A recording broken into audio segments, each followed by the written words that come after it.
ថ្នាំព្យាបាលខូចក្រលៀនខ្លាំង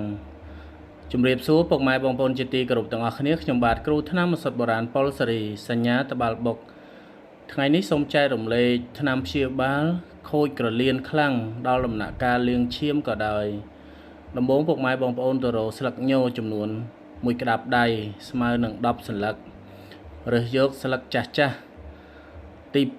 2ភ្នៅក្រៀមចំនួន10ចំណិតយកទាំងពីរមុខនេះយកមកដាំទឹកចំនួន2លីត្រទៅ3លីត្ររម្ងាស់15នាទីទៅ20នាទីឲ្យចេញជាតិថ្នាំឲ្យបានច្រើនហើយចាំយកមកទទួលទាន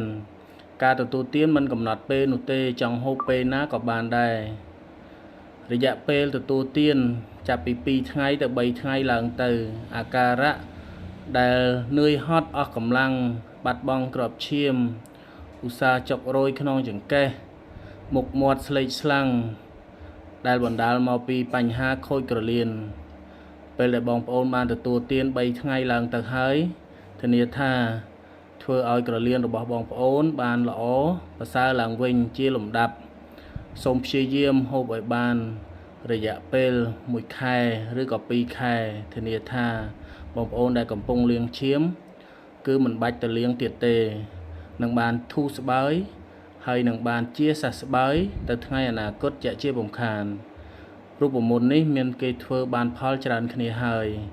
សូមអរគុណសូមជម្រាបលា